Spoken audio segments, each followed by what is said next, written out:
Microeconomics one chapter 6 pure monopoly wajjilalla kan paartii tuusaati paartii waan isaa warrella channel makanafa ilaaluu dandeessu viidiyoon hojjetame asumarra jira paartii waan isaas waan ta'eef egaa paartii waan isaa keessatti pure monopoly maal kan jedhu waan baay'ee wajjillalleerra garaagarummaan pure monopoly fi perfect competitive illee maal akka ta'e ilaalleerra egaa pure monopoly keessatti akkuma chapter 6 part 1 isa keessatti ilaalle pure monopoly waan seelerii da jenneerra firmii tokko qofatu operate godha pure monopoly price maker da jenneerra price ofisa murteessa amma meeqan akka gurguruu danda'u price isas quantity of output is ofi murteessa jenneerra kan biraammoo price is greater than marginal cost ta'uu isaallee kaasneerra egaa warri part 1 isaa ilaallachirraa ilaaluu dandeessu har'ammoo part 2 isaa monopoly power akkasumallee price differentiation fi waa'ee deed weight loss kan laallu ta'a paartii kana keessatti immoo egaa warri chaanalii kanaaf haaraa taatan akkasumallee hagammaatu subscribe godhina asirraa ilaalaa jirtan subscribe godha egaa siyyuu subscribe gootanii hiriyoota keessaniifis share gootanii na bukkee dhaabattanii dhaanaan jajjabina argadhee waan kana itti dhufee horsiiwwan garaagaraallee asirratti isiniif hojjechuu danda'u. Monopoly power maal kan jedhu market power is ability of a single economic actor or a small group of actors to have a substantial influence on market price. Egaa economic actor onni market power kan jedhamu price murteessuu danda'ani. Price murteessuu yookiin immoo price irratti influence wayii geessisuu danda'ani market power qabu jedhama. Kanaafuu amma pure monopoly keessatti monopolistic firmiin tokko market power kaawwachu maalla gatii ofii murteessaa waan ta'eef. In perfect competition, many sellers are there. No monopoly power. No monopoly power. This means P equal to MC. Price marginal cost ifaan walitti. Perfect competition keessatti jechuudha. Perfect competition keessatti manii seller jira, manii buyer jira. Kan bitus kan gurgurus baay'eedha waan ta'eef price walitti marginal cost jechuudha. As keessatti garuu monopolistic firm yoo ta'e garuu pure monopoly keessatti waan seller kanachuun waan sellerii fi manii buyer jira waan ta'eef monopoly power keessatti yookiin immoo monopolistic firm keessatti price marginal cost jechuudha. Yeroo perfect competitive price marginal cost ifaan walitti yeroo pure monopoly garuu price is greater than marginal cost.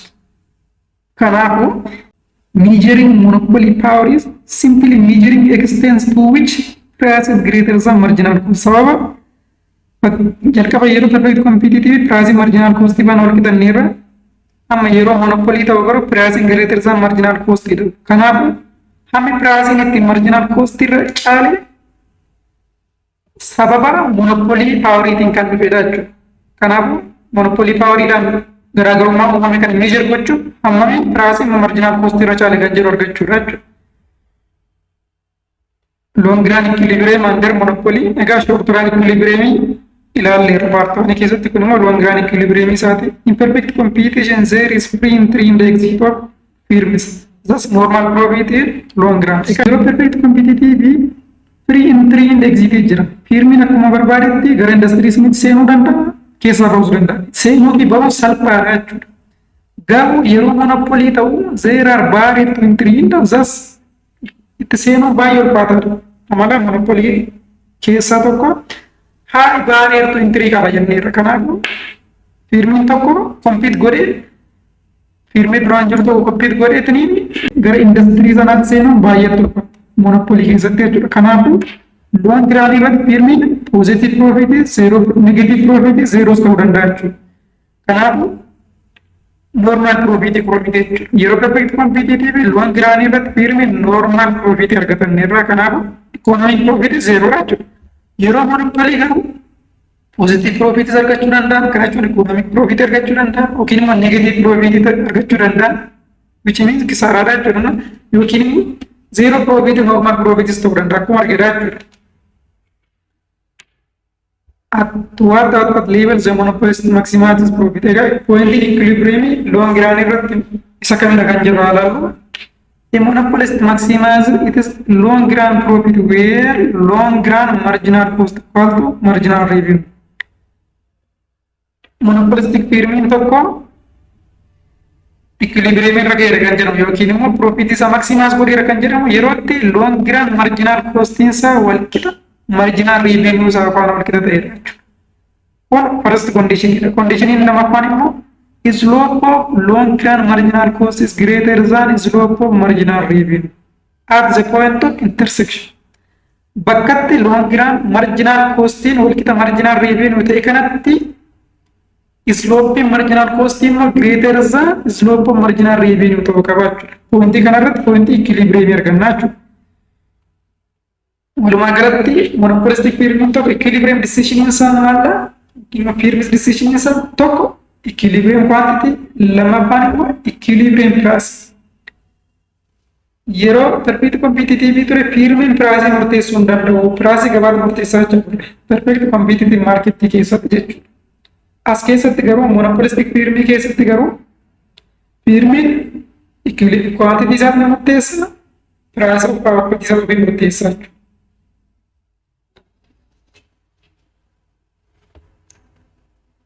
Ittaansuudhaan price discrimination jedhanii ilaalla. Egaa price discrimination kuni perfect competitive keessa jiraachuu hin danda'u. Monopoly keessa qofadha kan inni jiraatu. Price discrimination jechuun hiikumti isaa piroodaaktiin tokko ta'e yookiin piroodaaktiin wal fakkaataa ta'e koostiin isaallee wal hin caalle nama garaagaraatti gatii garaagaraatiin gurguru yookiin immoo gabaa garaagaraatti gatii wal caalu gurguru price discrimination jechuudha. Price discrimination is the business practice of selling the same good at different prices to different or same consumer. The same good jechuudha. Gudiin wal fakkaataa ta'e yookiin commodity wal fakkaataa ta'e tokko gatii wal caalutti gurguru. To different or same consumers. It is selling same or slightly differentiated product at different price. Egaa the same product at different price gurgura. Product wal fakkaatu gatii wal caccabutti gatii garaagaraa ta'etti price discrimination. The price difference are not justified by difference. Costiin isaa wal caalee kan jechuudha. Firmiin tokko production wayitti costiin wal fakkaataatti baasee yeroo ta'e garuu nama tokkotti gatii amma ta'e yoo gurgure nama biraatti immoo gatii isa duraa irraa adda ta'e gurguraa jechuudha. Yeroo akkas godhu price discrimination jedhama yookiin immoo gabaa garaagaraa fakkeenya dhaabbanni qorqoorroo oomishu tokko qorqoorroo sun oomishu koostiin itti baasa wal fakkaataadha. Garuu qorqoorroo sun Finfinneetti yeroo gurguru birrii 600 gurguroote qorqoorroo tokko Finfinnee irraa magaala biraa yoo geesse immoo Maqaleetti immoo birrii 800 gurguroote koostiin wal fakkaataadha garuu gatii adda ta'etti dabalee gurgura. Koostiin seenidha piraasiin isaa gargar yookiin immoo tiishartii tokko tiishartii wal fakkaataa ta'e tokko nama sooressa wayitti yeroo gurguru naggaadee birrii guddaadhaan gurgure nama sayyeessa wayitti immoo akkuma isaatti ilaalee birrii xinneessa gurguru price discrimination jedhama. Walumaa galatti price discrimination jechuun piroodaaktii wal fakkaataa ta'e gatii garaagaraatti gurguru jechuudha. The characteristic used in price discrimination is willingness to pay. Ishii kana qabatta qormaata irratti bakkuu danda'a. Price discrimination maal irratti hundaa'a? Willingness to pay irratti hundaa'a. Willingness to pay jechuun kanfaluu fedha qabaachuu konsumerism. Fakkeenyaaf piroodaaktiin tokko birrii 1,000tti gurguramuu qaba ta'e konsumeriin sun garuu isaa waliyyuu kanfaluu danda'u ta'e hin kanfala waan ta'eef itti dabalanii 1,100 1,200 yoo sitti gurguran willingness to pay isa guddaadha waan ta'eef fedhiin kanfaluu isaa olaanaadha waan ta'eef namni sun gatii itti dabalanii gurguruudha jechuudha. Willingness to pay jechuun kanfaluu fedha qabaachuu konsumerii sunii jechuudha. A firm can increase profit by charging higher price to buyers with higher willingness to pay. Warra bitan baayeroota warra higher willingness to pay qaban irratti gatii dabaleetti gurguruudhaan profitii isa maximaas godhataa jechuudha monopolistic firmiin tokko. A firm can increase profit by charging higher price to buyers with higher willingness to pay.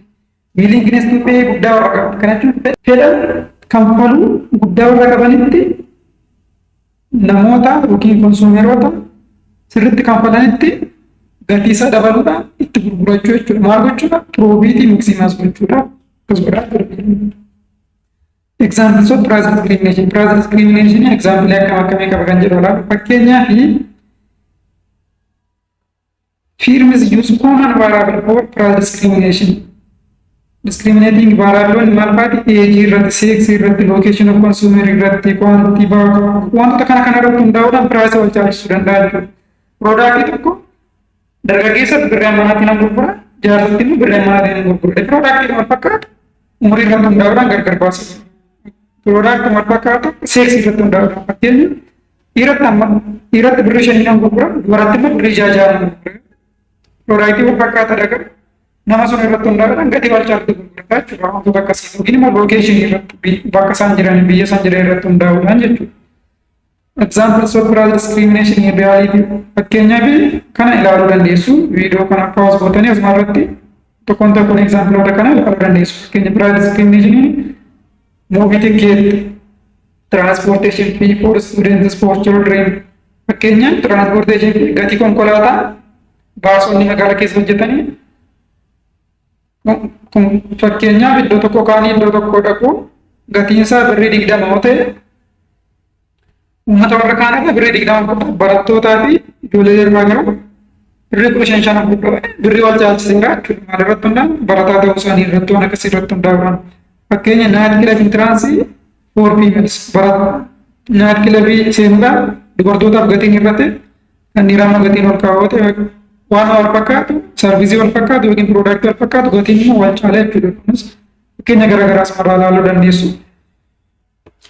Goal in the type of price discrimination. Ega price discrimination goal in some alone. The major goal of price discrimination is to raise profit. Profit is a double. Boa argat double. The firm tokko kan price discrimination yoo jirru boa sababachuu. There are 3 types for degree of price discrimination. Price discrimination gosa jira. Degree 1, degree 2, degree 3. Price discrimination jedhamu tokko saalalu. First degree or perfect price discrimination kan jedhamu the firm charges each consumer the maximum price it is willing to pay for each unit of output. Tokkoon nama irratti maximum price namni tokko kanfaluu danda'u yoo kanfalchiise first degree price discrimination nama irratti hundaa'u. Firmiin yeroo kanfalchiisu nama isa tokko product nama wal fakkaatu nama isa tokko birrii 30 kanfalchiisuu ta'e nama isa tokko immoo 30 nama biraa immoo 32 maal irratti hundaa'udha? Willingness to pay isaa irratti hundaa'udha. Maximum price namni sun kanfaluu fedha qabu yoo kanfalchiise ta'e first degree jedhama jechuudha. Piraasii firmiin nama kana kanfalchiisu reservation price yookiin immoo willingness to pay jedhama yookiin immoo maximum price the consumer is willing to pay for actual price jedhama. What is reservation price jedhamtanii yoo gaafatamtanii qormaata irratti maal jedha? Maximum price consumeriin tokko kanfaluudhaan fedha qabaatee jechuudha. Maximum price the consumer is willing to pay. Maal jedhama? Reservation price. Egaa reservation price kun namatti gargaree jechuudha. Walumaa galatti first degree kan jedhamu tokkoon namatti nama garaagaraatti gatii garaagaraatiin gurguramu ta'e first degree price discrimination. Seller negotiate with each buyer or each unit bought. Maal negotiate gochuudhaan jedha seelleriin tokko wajjin haasa'uudhaan isa baarii faana negotiate gochuudhaan hamma inni kanfaluu danda'u yeroo kanfalchiisu first degree jedhama jechuudha. Seller charges the maximum price on demand curve. Example jedhee a doctor who charges poor in the rich different price according to their willingness to pay. Doktoriin tokko dhukkubsattoota yeroo yaalu willingness to pay isaanii irratti hundaa'uudhaan soda sararoo gatii guddaa kaffalchiisa. Hiyyeessa ta'es immoo akkuma isaatti gatii xinnaa kaffalchiisa jechuudha. Maal willingness to pay amma kaffaluu danda'an isaanii irratti hundaa'ee ta'e. Kun first degree price discrimination jedhama. Garuu consumers are willing to pay less in the less as the amount bought increase due to law of diminishing marginal utility. Egaa law of diminishing marginal utility maal horrettanii chapter 1 keessatti bifa gaarii ta'een ibsamee jira. Chapter 1 asumarra viidiyoo isaa ilaaluu dandeessu. Sababa law of diminishing marginal utility tti consumers are willing to pay less in the less as the amount bought increase. Hammi inni bitu amma dabalaa deemu konsumeriin tokko bitu amma dabalaa deemu baay'inni isaa fedhi konsuumerii kanfaluu qabu garuu hir'achaa deema jechuudha. Maala marjinaal bitiliitiin isaa diminisht fakkeenyaaf giraafikuma kanarraa ilaala. Asiin kwaantitiidha. Karaa kana piraasii. Kwaantitii tokkitti qofa bitoo ta'e namni tokko birrii jaha kanfalu fedha hin qabaatoo ta'e tokkoon shitti birrii jaha kanfalu jechuudha. Lama bitoo ta'e garuu birrii jaha bituuf fedha hin qabaatu. Tokkoon ishii birrii shan jaha bituuf fedha qabaata jechuudha. Kwaantitii kana sadansaa bitoo ta'e tokkoon ishii birrii afurii bituuf fedha qabaata. Amma baay'inni inni bitu dabalaa deemu wiilinginis dhufeensaa amma diminishaa irrachaa deemaa jechuudha. Tansuran second degree price discrimination ilaallu it is sometimes called below pricing or quantity discrimination jedhama. Inni kun immoo quantity irratti hundaa'uudhaanidha. In second degree price discrimination the price varies only with quantity. All customers pay the same price for a given quantity. Kun immoo nama irratti hundaa'uudhaan second degree price discrimination nama faana negotiate gochuudhaan nama garaagaraatiif gatii garaagaraa kanfalchiisuu miti kun immoo maallaree quantity discrimination. Quantity irratti hundaa'uudhaan jechuudha. The seller charges prices or the seller charges different price for different category of quantity purchased. If the customer buys less, the price will be high. But if the customer buys high amount, there will be a discount. Kun immoo quantity irratti hundaa'uudhaan fakkeenyaaf nama jilmaa bituu fi nama tokkoon bituutti walqixaan gurguramu akkuma beekamu. Kanaafuu baay'ina namni sun bituu irratti hundaa'uudhaan inni kan bahu. Fakkeenyaaf kophee tokkitti qofa bitoo ta'e baay'inni tokko kophee tokkitti bitnaan birrii 1,000 gurguraatu. Seeleriin jechuudha. Yoo kophee lama yoo bite garuu 999 gurgura tokkoon. Single second degree price discrimination kan jedhamu baay'ina irratti hundaa'a. Fakkeenyaaf tiishartii gurguramaa jiru ta'e tiishartii tokkitti qofa bitoo ta'e birrii 1,000 tokkoon ishee jechuudha. Yoo jilmaa isaa walitti tiishartii 10 iddoo tokkotti bitatoo ta'e garuu tokkoon ishee birrii 880 gurgurata. Yoo ammoo tiishartii 20 iddoo tokkotti bitatee immoo birrii 550 gurgurata. Hamma baay'ina irratti hundaa'uudhaan gatiin hir'achaa deemaa jechuudha malee tokkoon namaatiif gatiin gargar miti. Gatiin fiiksiidha garuu yeroo baay'ee walitti qabee jilmaa yeroo bitu yookiin baay'ee yeroo bitu diskaawuntii qabaata gatiin hir'ata jechuudha. Second degree price discrimination akkana. Third degree price discrimination immoo multi market price discrimination. Inni kun charging different price in different market is called third degree price discrimination. Kun immoo marketii garaagaraa irratti gatii garaagaraa jechuudha. All units of goods sold to customer within a group in one market are sold at single price. Marketii tokko irratti kan gurguramu namni hundaaf gatii wal fakkaataadhaan gurguramu. Garuu piroodaaktiin sun marketii biraa irratti immoo dhaqee gatii adda ta'een gurguramaa jechuudha. But price will differ among the different groups of markets. Kuni marketii irratti hundaa'aa jechuudha. Piroodaaktii tokko magaalaa tokko keessatti yoo gurguru ta'e marketii amma jiru irratti yoo gurgurame birrii 700 yoo gurgurame naqamteetti immoo yeroo gurguramu yookiin dabalee yookiin hir'atee fakkeenyaaf yookiin 500 ta'e yookiin immoo 900 ta'e gurguramoo ta'e naqamteetti immoo marketii sun irratti hundaa'uudhaan bakkaa bakkatti garaagarummaa jiru jechuudha. Third degree price discrimination kan jedhamu.